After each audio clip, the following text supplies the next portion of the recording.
Welcome to today's episode of Words of the Wise. Today I have Chief Wilson from Lone Tree PD in Colorado, 31 years total in law enforcement. He has done a few really cool things. He's implemented a successful victim advocate program. They have civilian community service officers. They've implemented a teach philosophy, which is an acronym, so I'm excited to talk about that. Bachelor's in criminal justice, a master's in public administration, and he graduated from the FBI National Academy. Welcome to the show, Chief Wilson. Thank you so much for Well, being here. thank you. Thanks for having me. Of course. Okay, so let's dive into this a little bit. Tell me a little bit about TEACH. What is that? I know it's an acronym. What does that stand for? It stands for Truthful, Encouraging, Accountable, Collaborative, and Humility. And, Mm, kind of where that came from is, when I took over here as the chief, there were a lot of some internal issues. We were actually doing really well in the community, but internally there was a lot of strife, between shifts and a lot of mistrust with command staff when I first got here. And so over the next couple of years, my first couple of years here, I was really working on the culture of the department. mhm. And I knew, we needed to fix a few things. And I'm not going to say I didn't have any of those words kind of in my head, but we collaboratively worked with all my supervisors, threw 100 synonyms up on the wall, and then we came up with each. But luckily, I put that out to the whole department, and a smart corporal thought, hey, why don't we change honesty to truthful? And we had teach. So much better acronym than what we had come up with originally. In fact, we really weren't trying to shoot for an acronym. We were just shooting for some words that we could live with, and things that, who do we want to be and who do we want to hire, and what kind of internal, and it's really an internal facing vision and values. It's not really external. It's really about who do we want to be as an organization. And so, I think a lot about that when I'm hiring somebody. I think we utilize it in our FTO program. So you're sort of inducted into that in the FTO program, and then it is used promotional processes, and it's used in special unit assignments. We typically will have a question on there about that, and we're really just trying to get people to have a common language, something a supervisor or anybody could say, hey, you're not really being, showing much humility right now, or you're not showing much accountability. And I think, the humility piece of that, I always ask every new candidate, which one do you think is most important? And there's no wrong answer, but I will say that humility by far is is really the base of all of them, right? If you can't demonstrate humility, you're not gonna be truthful when it matters the most. You're not gonna be accountable. You're not gonna learn. You can't learn if you don't have humility. At some level, you have to have some humility to be able to improve. And we all have known people who don't, and how hard-headed they can be, and how difficult it is to try to get them to improve or change, or even have a little empathy for others. Humility is really, in my opinion, sometimes missing in law enforcement, and something we need to strive to have really ingrained into our officers, to have a little humility. Yeah. I agree with you that I think that humility is a huge asset. And it is hard for some people to do that. I think that we have been trained, and I know that I kind of grew up this way where it's like I have to be perfect, and like you kind of like try to give this perception of perfection all the time, and to have the ability to have some self-assessment and to understand when maybe you weren't perfect and maybe when you did make a mistake. And I think that growth and advancement is born out of humility. If you don't have that ability to like put your hand up and be like, man, that was on me, how are Yeah, you ever going to grow and continue to get better? yeah, I totally agree. I mean, I use a lot of sports metaphors when I'm Yeah. talking about leadership, and I won't single out any one athlete, but if you watch just sports in general, and um, you can definitely tell the athletes who have a little humility and the ones who don't, and how they interact with their teammates, how they interact with their coaches. and whether or not they develop and get better, as they go. And so I think it's very applicable to what we do. And not to mention just when we're dealing with the public, you know, we're dealing with folks in a really rough time, and you better learn how to have some empathy and show a little humility when you're dealing with folks at their worst moment. Do you think that humility and vulnerability are synonymous? I don't think they're synonymous, but I do think to demonstrate humility at times, yeah, you have to be willing to admit you're wrong. Yeah. But I think I look at stuff like George Floyd, and I just use that as a good example. I talk about this a lot with community groups or with my officers. Like if you watch that video, the one thing that officer is lacking, and I'm not going to debate the merits of the case, but the one thing he's clearly lacking at that moment in time is humility, right? People are yelling at him, telling him to stop, and all he had to do was stop and render aid. And yet he wouldn't do it because he wouldn't admit that he was doing something wrong in that very moment when all those people are yelling at him to stop, right? Mhm. Yeah. Okay, so you came into this agency that you kind of needed to start from scratch. You're like, okay, we need to focus on culture. We need to develop these values and identity within the organization that we can live by that are positive. And you went through like what are those qualities and you came up with teach. I had a conversation recently, and I'm curious your opinion on this, but I had a conversation with a chief recently that said people don't quit their jobs, they quit their managers. And it was this idea of, how do you create a culture that's positive with leadership who cares? What do you think is maybe the best quality of a leader? And what are some of the things that you try to do with your team to make it an environment where people want to stay? Well, I think one, I mean, obviously, if I'm going to put teach up on every wall in the department, I certainly better be trying to demonstrate those qualities. So I think, you know, kind of that's a loaded question. I mean, there are so many things that, that's why being a supervisor is not easy. Yeah. It's not five things, it's 100 things that you need to try to, and you're not going to be great at all of them. But I think one is you need to care about your employees. You need to be as transparent as you're allowed to be with your employees. And I think you need to be inclusive and get buy-in from folks whenever you possibly can. You need to be authentic. I think people can figure out, we all read each other pretty well. I always tell people all the time, I could walk in my house and my wife won't even see me. She hears how I close the door. As soon as I walk in the room, she'll be like, "What's wrong with you?" Right? And so we're very perceptive about each other, even though sometimes we don't even realize how perceptive we are. So if you're not authentic and if you're not real with your people, I guess, they're going to pick up on that pretty. If you're not genuine with them, right? All those things add to your credibility, right? Because at the end of the day, I think they just want, you need to have credibility with them. You need to be authentic with them. I think it's okay not to be perfect. I mean, there's probably rarely a month goes by. I don't have to go apologize to somebody for something. Um, but I think being willing to do that, when you make a mistake or, I do something I tell them not to do and then I do it. I'll go apologize. Hey, I shouldn't have said that or I shouldn't have done that. And I think that goes a long way. You're just a human being and you're going to make mistakes. And I think too many times throughout my career, working with, before I was on the command staff of a department, this just lack of connection between your command staff leadership, particularly your command staff, and your line level officers was so dramatic. I mean, there was a gulf there that was just insurmountable from a line level standpoint versus walking around just talking to people like they're a normal human being and not having this big separation between the two of you. Even though I tell my sergeants, my guy all the time, everybody knows you're a sergeant. You don't have to remind them every day that you're the supervisor, right? They all know it. And I think too many people get in leadership positions and it's, leadership by position versus being a good leader, period. So Yeah.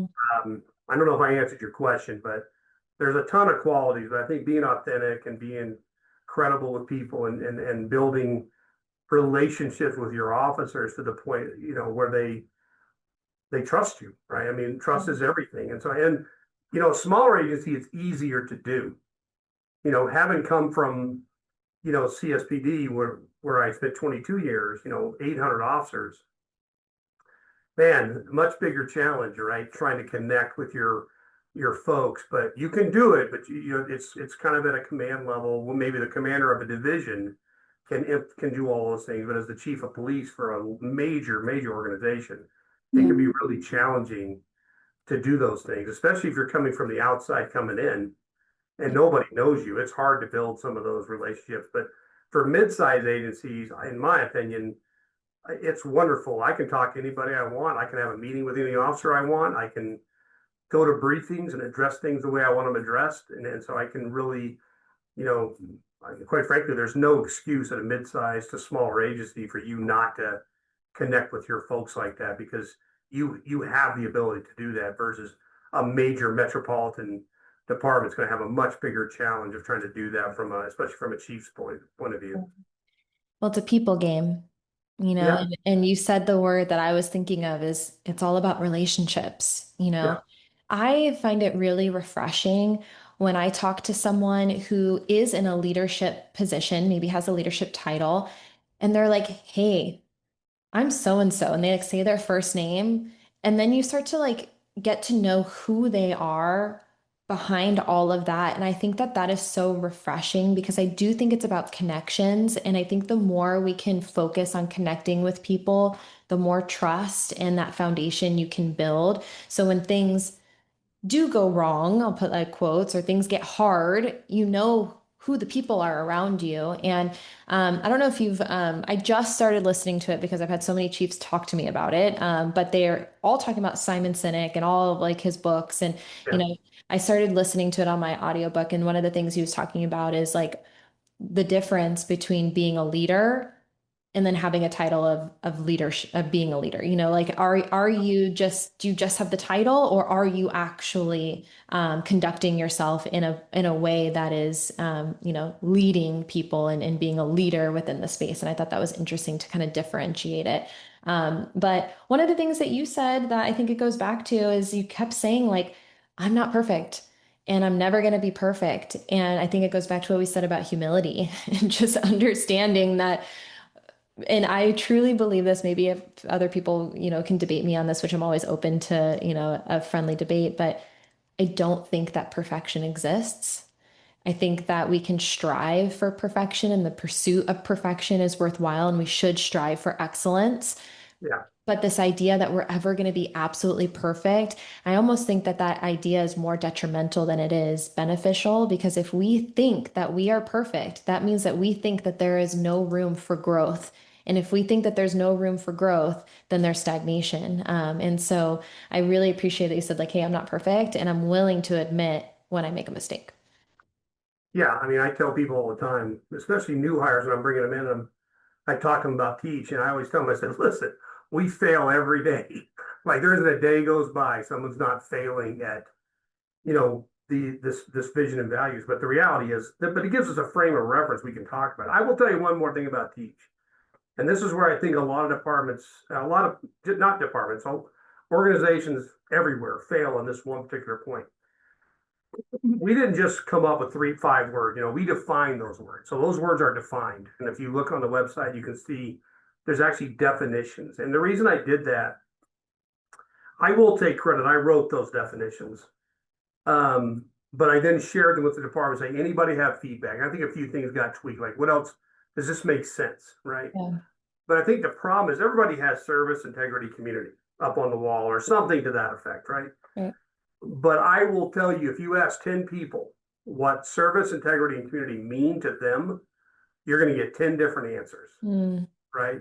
And I think we often think, oh, we'll just give these words out and everybody will understand what community means for our police department. The reality is they don't know what that means. Is that our internal community? Is it the external community? Is it community policing as our focus? I mean, there's a million different ways you can define those. And I think departments have these vision and value things they do all the time, but rarely do they do them in a way that brings meaning. What are we really talking about when I say humility? Like, mhm. what does that mean? because Yeah. it means something completely different to different people, Yeah. right? And what does truthful really mean? Is it writing your report correctly? Right? Is it answering the question when your supervisor says, "You got any feedback for me?" and you actually give them feedback? Or when you're delivering an eval, that you give the person some actual feedback they can work with? I could count on one hand how many times during the eval process I was ever given any meaningful feedback from a supervisor. And I had plenty of things to work on, Sure. but rarely did I have a supervisor do much more than go, "You're doing great." And Yeah. I would have to ask them, like, there's nothing I can do better. And so I just feel like defining what you mean by your values is so important to implementing them Yeah. and talking about them. So they're in our eval. You're like every one of those words is somewhere in our eval. And so just trying to hammer those home, knowing we're going to fail, but then having a common thing we can talk about when we do fail. Mm. I like it. I like the idea of cutting ambiguity from things too. And I'm a really tactical learner, and so I'm like you, I think, in a way where if someone says, "Hey, do this," I'm like, how do you do that? Like, what exactly do you mean, and what are the steps to get there? So, the more you can give that definition of, like, hey, this is what we mean, then I think it sets everyone up because then they have like actionable steps of, like, okay, like, this is what I can do to make sure that I'm embodying whatever it is that we're trying to accomplish. Have you had any mentors throughout your career? Oh, not not how I would define a mentor, not someone who, but I've had a lot of close friends and people that I listen to. I haven't had a mentoring relationship. What Hmm. I will say is I've been a very keen observer of all the people I've worked with, worked Mm. around, and worked for. And I will say I've probably learned more from the folks that I did not like working for over my career than I did the ones I loved working for. But I had several that I really admired and how they approached things and how they went about their business. And I didn't really, not that I would never ask, but I did more of me just really watching what was effective for them and then trying to reduplicate what they were doing, knowing that not everything they do would work for me. But I probably learned more by just really paying attention to the leaders around me. I mean, I read a lot of books and I do all those things, but and then if I do go to training or I do read a book, I try to take at least one or two things I actually work on. Mm. I can't tell how many people I've sent to training and they come back and there's no change at all. Hmm. And it's because they don't like take at least one or two things because you got to work at those things. They're not going to just happen. You're Yeah. not going to get better at anything unless you try hard, unless you work on it every day. And so I haven't really had a mentor, but I'll be honest with you, we have a mentoring program here. I don't think I even talked to you about. We hired a company to provide mentoring, and I don't know if you've had a mentor, but it's a very vulnerable relationship, right? And we did not have near the amount of officers willing to get into these relationships and actually listen and get advice. Like it's a really challenging thing. I think most people are uncomfortable with the level of, and I'm going to use the word intimacy, but that's not, I Sure. don't get like that way, to really have a mentor, Yeah. right? Because you have to like be willing to take some harsh information and then do something with it. Um, and you have to be honest with the mentor about like what's really going on with you. There's not a lot of people in my career that I've noticed that are really willing to get engaged. Now they're okay getting coached. Like there's different levels. Like you can be coached, that's one thing, but a mentor relationship, that's a relationship I've never had, and I don't know very many people that are willing to get into a relationship that's that intimate, if you will, to get the feedback. Does that make sense? It makes sense. Yeah. And, I'm trying to think back on my life because I've definitely had coaches. I've definitely had people who helped me with a lot of things. And I do consider some of them to be mentors. I think for me, I always reached for people who I wanted to emulate, people who I thought were like super successful in what they were doing. And I'm like, how can I be more like you. And I think in order to have a mentorship relationship, it has to be someone who I think you really trust, and you respect and you kind of want to be like. Maybe not exactly. And that was one of the things I learned really early on, because I kind of went too far. I tried to be exactly like this one person. And I was like, if I can just walk like this person, talk like this person, then I'll be as successful as this person.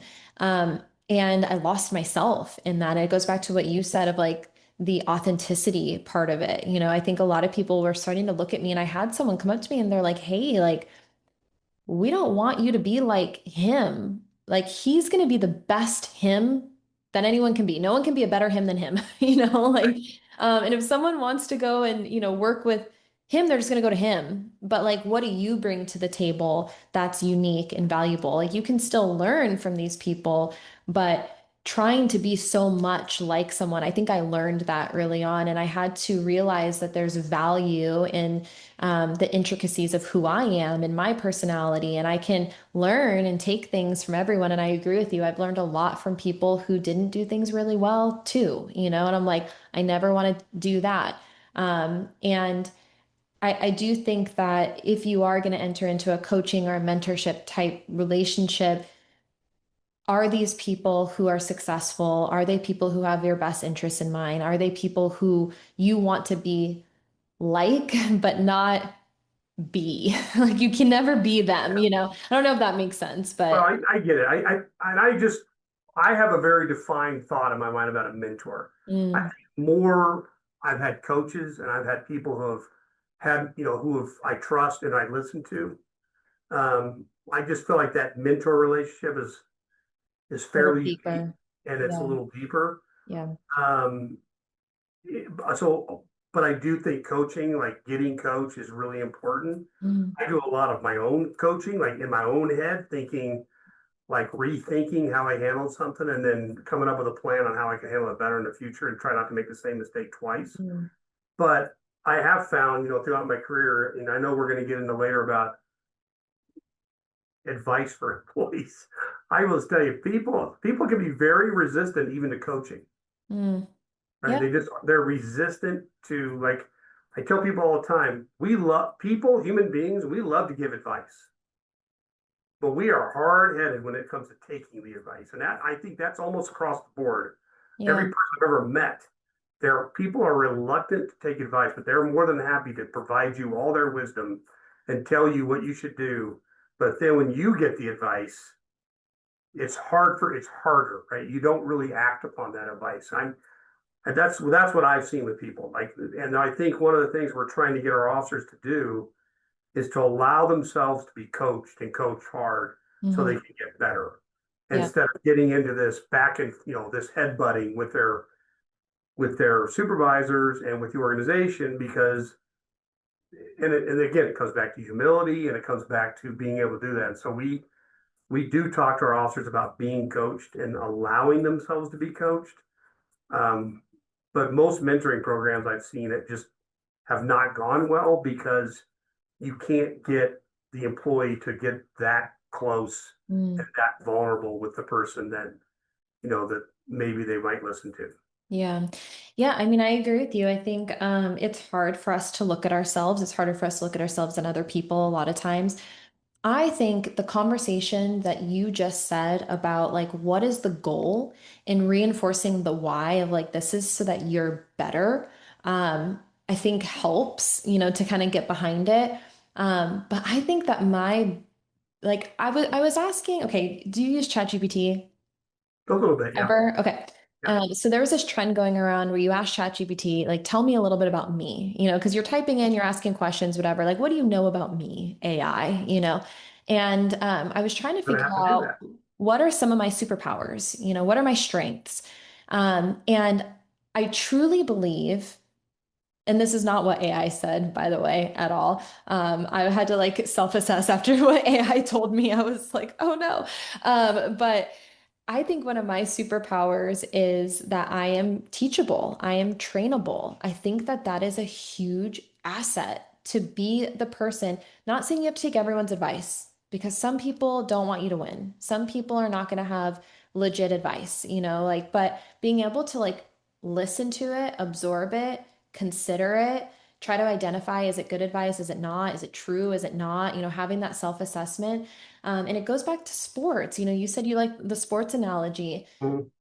All of those athletes, and I was in a briefing and I said something. I was like, you guys are tactical professional athletes. It is your job to do these really hard things. And and the people were like, what? Like us? And I'm like, yes. And if you look at a professional sports team, they are all trainable. They are all coachable. They might not all like each other, but they're there for the betterment of the team. And they're all reviewing tape together. Like they're looking and they're seeing Right. where were the flaws, where were the opportunities to do better. So I do think that it is a huge strength to have the ability to be coachable and teachable. Well, I'll tell you a great example if you ever want to try to use one. Yeah. You ever watch college basketball? I've watched basketball. I don't know if I've watched college Watch, basketball, but if you watch men's college basketball okay. and you watch how the coach talks to these players, these 7 foot tall giants that they're coaching, and the amount of abuse these players are willing to take from this, these coaches because they made a mistake or they, fouled out or whatever the case may be. Like they're allowing this person to coach them Hmm. because they Yep. could just bonk him on the head and be done with it, knock him out of the way. I'm not listening to you, right? And Yep. so, but they're never gonna. They know they're never gonna get great if they don't allow this coach to coach them hard. I mean, probably the best example is like Calipari, who he's coached Kentucky, but now he's at Arkansas. That guy, he will rip these players in half. Hmm. And if they make one mistake, they're on the bench and he'll go and chew their ass. This is on national TV in front of 60,000 people, and you're allowing this person to be coached. And I tell supervisors all the time, it's just like we say we get our police powers from the people, right? If the people don't want to let us police, then we're dead in the water. We found that out in 2020 when we had riots across the country. Hmm. Pretty hard to police in that environment. The same thing goes with your employees. They are employees don't think about it like this, and maybe supervisors don't either. But the reality is, once your employees decide you can't supervise them, man, you're going to have a tough time. Mm. They have to allow you to do that, right? They're giving you permission to be their supervisor to some extent. I know it's a little bit of yin and yang there too, but that's why all these things are so important, right? That you do have good character and you do build trust and you do walk the walk and be the type of person that they want to follow. Yeah. Because if they decide at one point they don't want to follow you anymore, I mean, you're done, Yeah. you I would know? say too, like on the receiving side, though, to what you said earlier, like on the receiving side, we have to be open and receptive to those things, Yeah, and um I've said this a couple times on the podcast because it was such a huge unlock for me. It was a light bulb when and again, it goes back to what we said, like these have to be people who like you trust, you respect, like they're in your corner, it's not just anybody like coming in right. and just giving unsolicited advice, but um someone said to me that when someone gives you feedback, it's an act of love. It's an act of care. And when I realized that, it switched something in my brain. We have to be open and receptive to these things and understand that if someone is giving us that feedback of like, hey, you messed up, or hey, like you're not conducting yourself in a good way, or you're maybe don't have the best attitude, whatever it is. It could be, varying levels of severity, but like we have to understand that that is meant for us to get better. That is an act of love, an act of care. And so I think that you have to, like you said, the yin and yang, but I think I want to remind everyone that we have to take some accountability for ourselves. And are we open to these things? And then once we get that feedback, what are we going to do with it? Are we going to actually put in place the things that are going to make us better? Because we can know that we messed up all day long, but unless you get out there and you correct it and you put in the reps to get better, you're never going to get better. Yeah, again, I think some people get it, some people don't. And, when you have a difficult employee, it almost always comes down to those things, right? They're not coachable. They don't show humility. They have a lack of trust for their supervisors, right, wrong, or indifferent. And some of those folks, I know this podcast is really kind of about wellness. In my opinion, this all is about I wellness, right? agree. if I'm in the workplace and I'm not happy and I'm in a bad culture, whatever, or maybe I'm the problem because I look at everything in a negative way. The grass is greener somewhere else. I mean, whatever it is, you're not if you're not happy. I mean, you're already unhealthy, right? I mean, Mm, just from that one standpoint, and I see that over.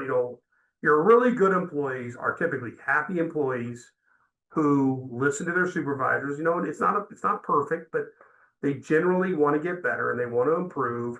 They're happy with the organization. They contribute in a positive way to the culture, mhm, and those are kind of the backbone of your organization. Then when you have employees that are struggling, you can almost always point to a couple of things, and it has to do with humility and their lack of trust for whatever reason. They're not coachable, and they just continue to spiral down, and they're not happy in their organization. And so, I mean, in 31 years, man, I've seen it happen over and over and over again with employees who just can't, get on board with what we're trying to accomplish, and they're their own worst enemy because they're not happy and they don't trust their supervisors and so on and so forth. And so it's sad when you see it, but I've just seen it happen all the time. It's happening right now, yeah. and Yeah. I'm dealing with it. So I had I've struggled through my life with anxiety and depression and things that I had to work through in my life, early on. And I was able to find resources that have helped me to be able to manage and to train my brain to be more positive and grateful and all the things. And again, I'm not perfect at all. It's a constant, consistent practice of trying to be better. And I have my good days and my bad days, just like everybody else. And this was another like moment for me. I remember I was talking to my partner, my spouse, and I was like, I am not happy because of these things, and I think we do that. Like we look at everything else and like, I'm not happy because of everything else, and yeah, he looked at me and he goes, Paige, you are in control of your own happiness. And I like was so offended at the point because I was like really upset at this time. And I was like, I just need you to validate me. And he's like, I'm not going to validate you. He's like, I'm here for you. I'm going to support you. He's like, you are in control of your own happiness. No one else can control your own happiness. And it put the responsibility back on me. And I think it's really important for us to have those conversations. Yes, I think that it's important for the organization to have a positive culture and people who care and resources that are going to help, which I know those are all things that you guys are focusing on. yeah, But at the end of the day, let's just imagine I'm your employee. You cannot make me happy. I can make me happy.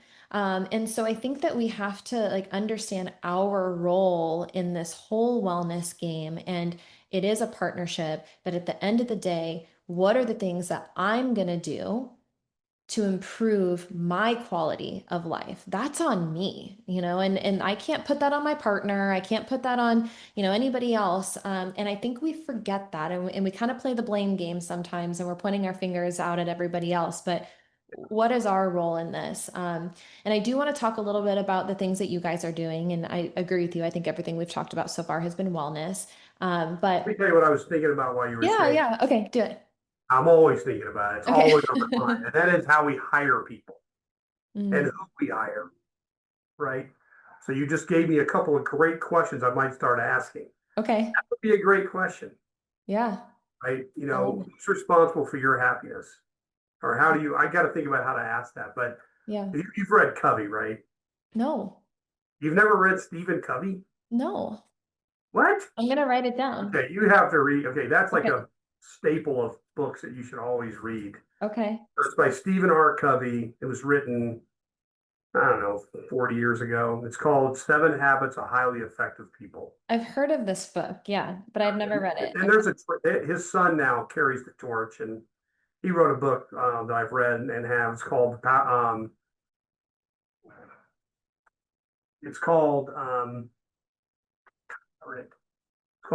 something about trust. I'm trying to remember Power of Trust or The Speed of Trust. It's called The Mm. Speed of Trust, Okay. and it's just another take on what we've been talking about. Like, how do you get the most out of people, and situations. The first thing you got to do is build trust. Like Mm. it all starts with that, right? So when I came into this organization, the first thing I'm going to do is do I did the tried and proven ways I know how to build trust with people and Yeah. build credibility, right? There's a lot that goes into that. But Stephen R. Covey's book, revolves around a few basic concepts. He has 7 habits, and those are I won't try to tell you them all because I don't even know them all anymore. It's been too many years since I read it. But one of the basic thing was you carry your own weather, which is what you're saying, right? You walk around with your own weather. There are some people in this world who walk, when it's rainy, they're depressed because Mhm. it's rainy, right? Like that's a tough way to go through life, Yeah. right? So I would read that book. There's a couple of basic concepts in there. One of which, whenever I talk to officers all the time, whenever I do a leadership class, whenever I speak to new recruits, it's the answer to your question at the end of this. You have to focus on what you can control. That's the only way you can survive this job. And there's so many people who are always focused on all the wrong things. Mm. And in all honesty, if I could figure out how to hire the people that focus on the right things, I would have resilient, happy officers. Yeah. But so many people spend all their time worrying about all the things they can't do anything about, which is exactly what you were just talking about, right? Why were you upset? Because you're probably focused on the things you can't do nothing about Yep. versus I'm going to focus on my fitness. I'm going to focus on how I eat. I'm going to focus on who my friends are, who I'm going to spend my time with. And then slowly, when you do those things, your circle of influence slowly grows Yep. in an organization, right? So I would tell you, if you haven't read that book, I promise you it'll be a great book. You will get a lot out of it. There's 7 habits, and the Okay. one I just said is not even a habit. It's just one concept within a habit. I love You it. know, Yeah, I have a yeah, bunch of audio credits, so I'll get that today. yeah. So thank you for He's that. free. He's a great guy. I actually got to hear him speak once Yeah. years ago, and he was pretty compelling then. He's passed away since then, but Yeah. yeah, I tell people I bought that book and given it to so many people I can't tell you. Yeah. Okay. Well, maybe it's my Christmas present for If everybody. you have kids, there's also a handbook for children. Okay. I Made like my kids read. it. I like a lot of the things that you were saying though, because they were tactical. So I appreciate you adding on to what I said because I think that when we can say, okay, we know it's our responsibility, and then what are those things that we can do? So physical fitness, really important, right?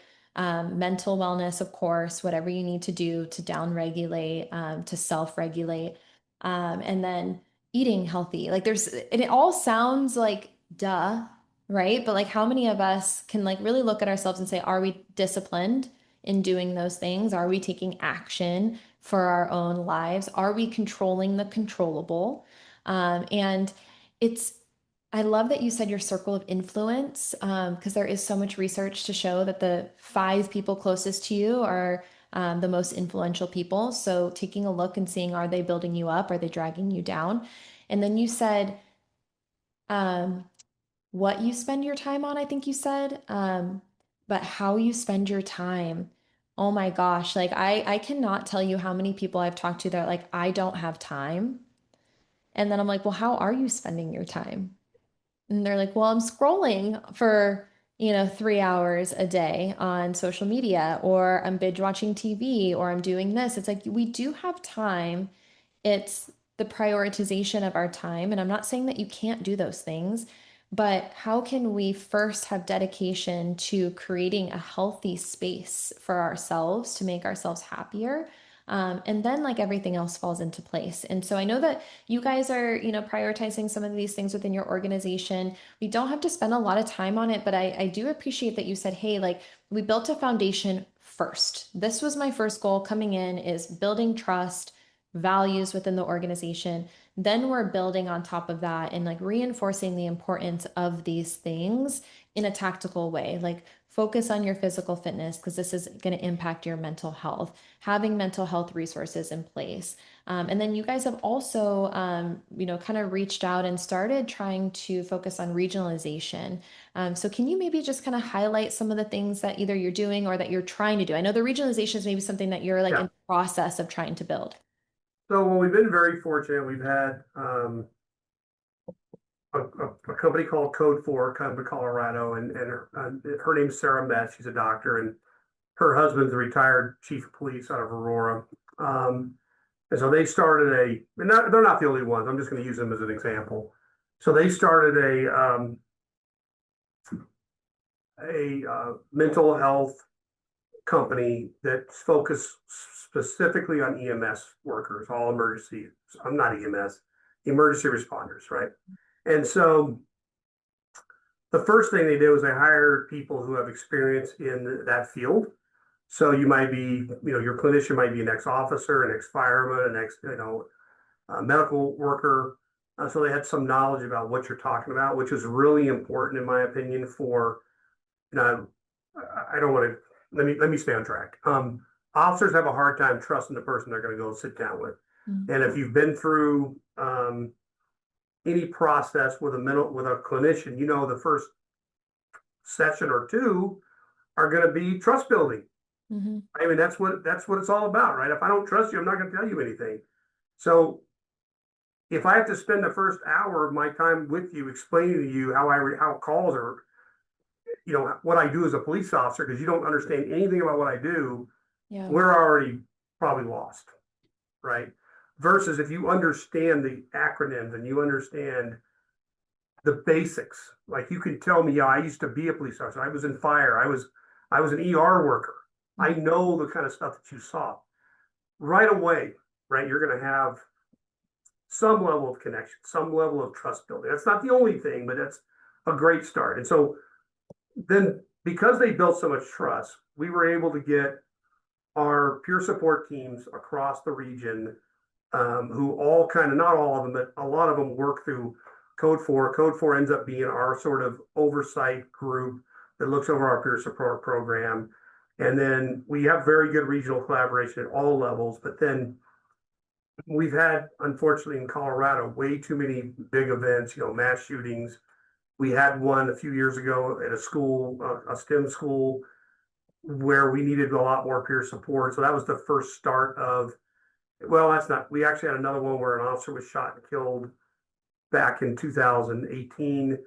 Again, we needed more peer support than one agency could provide. And Mm. so this has been being talked about for a long time, but we are now getting ready to sign an MOU with all the agencies to be able to share peer support resources during significant events upon request, to where you can send peer support, to the hospital or we just did it naturally before where we're sending resources. But now it's part of the MOU and networking with phone numbers and being able to call each other, and then maybe do some joint training as we move into the future to try to have a good peer support program. Yeah. Yeah. Thank you for sharing. And I know, we talked offline a little bit and you talked about some of the things that you've personally seen throughout your career and, things that you've responded to. And I know you shared a couple of those shootings, one being at Planned Parenthood, and I'm sure 100 other events throughout your Yeah. career that you've experienced. Can you tell me, through everything that we talked about today, leadership and wellness, and what is your why? Why is this important for you? Boy, that's a big question. Well, I mean, for me, I wanted to have a job that made a difference. So, um, I owned a restaurant before I got on the police department.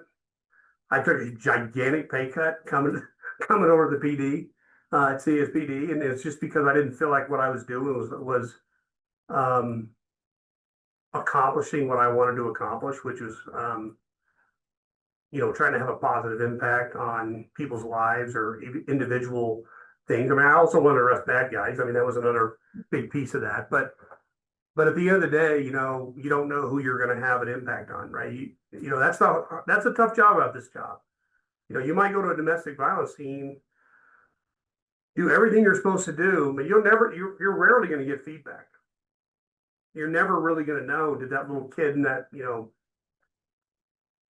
house have a positive impact from your interaction with them? You don't know the answers to those questions. When you do a DUI arrest, you have no idea whether you saved someone's life, right? You just have the DUI arrest. So that's the tough part about policing, about because I think a lot of people do lose their way a little bit, right? They get disillusioned by what they're doing because there's not this, it's not like TV where you have this grand outcome at the end and you're like, wow, look what I accomplished. That's pretty rare. It's partly why I got into major crime investigations for a big part of my career, because you did get that kind of at the end. Like you got the life sentence, you got 20 years in prison for the actions versus a regular patrol officer who doesn't really get to see the end very much. So that's my why, is that I wanted to have a positive impact. And it's the same reason I got promoted. I felt like I could have a positive impact throughout the organization. Yeah. Like I feel like I could have a positive influence over the direction. When I was at CSPD, the direction CSPD was going, help with the culture, which I thought, at times needed some help and better direction. And and then when the chief job opened up here, um, that's kind of the reason why I felt like I could come in here and do a great job for the employees here and try to create a good culture for them and again have a positive impact in the community I work in. And but I do think it's challenging for law enforcement officers in general to keep their course, keep their compass directed in the right direction because of all the other negativities that go with the job and Yeah. a lack of feedback. Like Yeah. you really don't get a lot of feedback if you're not getting it from your organization. The people you help rarely provide you feedback like, thank you so much for what you did. Yeah. Well, I can deeply relate to what you just said. And I think at the end of the day, anyone who's listening to this podcast, I would assume feels the same way, that I think we all want to look back on our life and on our career and we want to be proud of what we did, and we want to feel like we had a positive impact, even if it was small, and I think that we have to remind ourselves of that, because I think sometimes it's almost like this addiction, like we're looking for like the next big thing to tell us that we did so great. And sometimes they come in really, really small packages, and we have to be like grateful for the small wins too. Um, One of the things that I started to do, and maybe this is helpful for you or helpful for anyone who's listening, but um, I started writing those things down, because they don't come often, right? Like you said, maybe it's a couple months or a couple years before you feel like, okay, I felt like I really helped in this way, or I felt like kind of that little piece of gratitude or like reinforcement that you're doing a good job. But if you write them down, and then you're having a moment or a season where you're like, man, like, I don't know if what I'm doing is making a difference. I'm feeling burnt out. Like, what's the point? Because we all go through that. I go through that too, sometimes. And, I think that if you have those wins written down and you can refer back to that, also writing down your why, and referring back to that, but then it looks like it puts things in perspective, because now you have 100 things that you wrote down that prove to you, like these are things that actually happened, that prove to you that you're on the right path, that prove to you that you did a good thing. I think that helps to like reinvigorate and keep you going, because I think we forget about it sometimes. And if you don't write it down, you forget. But if you have something that like shows you all the good things and all the wins, I think that's helpful. Yeah, I'm not a big journaler, so I've tried. I fail every time. What we did here, and I think this is something department. I'm actually surprised. I was at CSPD. We were very good about giving commendations out. Um, so we had commander commendations. We had what we call a written commendation, which was kind of a chief's commendation, and then we had other awards. But those are kind of the bread and butter, day to day things. So when I got here, they didn't have anything like that. I was kind of surprised. Like, really, you guys don't have any commendations you give out? Like it took an act of Congress to get a commendation in this department before I got here. And so I implemented that program. It was interesting how much resistance I got from the supervisors. Mm. In fact, some of them I literally had to order to write the commendation because they're like, well, they're doing their job. I'm like, guys, it's a piece of paper just documenting the good job they did. It's not a medal, it's not it's just a piece of paper that said, great job on that call. And so, but then my son's a police officer too up in Washington. Him and his his wife, and they're both on the same department. And it's amazing to me how they don't have a nice, solid system of recognizing their officers on a first off, timely basis, Yep. a Yep. regular basis. And so I'm gonna guess that a lot of departments don't have these regular, like this sort of system in place to pat their officers on the back when they do a good job on something. I'm not saying it's on everything. You can't give them out like pieces of gum, Mm. but I'm a small department of 60 off. I bet we give out 150 accommodations a year easily. Yeah. And it's just a pat on the back, say, hey, this is what we want you doing. You did a great job this day. Yeah. But it's amazing to me how many departments miss doing that. And so they have systems, but it's like if you don't get a medal, you get nothing, Mm. Yeah. right? And there's a lot of in between you know between getting a Medal of Valor award. There's a lot of great work being done that's not being recognized. It doesn't always lead to a medal on Yeah. your chest. And I Yeah. think we fail to recognize all these small wins throughout our career. Some of those are kudos, some of those are great job. I send a lot of emails out saying, hey, good work on that. But then this formal recognition in front of your peers for a job well done gets missed by a lot of places. Yeah, I like that. I like celebrating the wins. Yeah. There's a lot of opportunities for growth, and I think that we're so quick to point out all the flaws, but like we also have to have the counter to that to keep people motivated. And I'm motivated by those things just in general. Like I want to feel like I'm the best at something. Like that's my personality, you know? So like the more you feel like you're accomplishing those things and celebrating the wins, the better. But I like what you said, like in a timely manner. There's this saying, it's called speed to lead. I don't know if you've ever heard of that before, but it's this idea of like you gotta to have success in these things, you have to do things quickly. If someone does a good job and then like 6 months later, you're like, oh, good job for that. It doesn't feel the same as if someone does a good job and then that like same day, you're like, hey, I noticed that. Great Yeah. job. Right. So I know we're butting up on time here, and I know you already Okay. gave words of wisdom, but I do want to ask the question and allow you to either repeat yourself or add on to it. But what words of wisdom would you share with the younger man or woman who is entering in the career today? Well, I mean, one thing is pretty damn hard, but I think the number one thing, and I will just tell you a little story. I used to go and speak at the academy class in Colorado Springs when I was commander. And I actually developed 7 habits of highly effective police officers. Mhm. And I will just tell you a story. I delivered that to this 50-person academy. And about 10 or 12 of those guys all got assigned to my division. So I said, hey, come here. You just came out of this academy class. You're like, yeah, I sure did, Commander. What do you want? Like, do you remember anything I said about the 7 habits? And what do you think the answer was? No. Absolutely not. Couldn't remember one thing I said. So the next time I brought it down to 3 things that I thought were really important. And I said, hey, come here. Let me ask you a question. Hey, Paige, do you remember what I said of those 3 things? Sorry, Commander, I got nothing. I can't remember anything you said. So then I broke it down to one thing. And finally, hey, Paige, come here. Do you remember when I was in the academy? And then finally, I got an answer. Focus on what you can control. Mm. And I cannot. Here's what I would say. There's a lot of other things. There's a ton of other things I could give advice on. But if you can't do that one thing, you're in the wrong line of work. I mean, that's just all there is to it.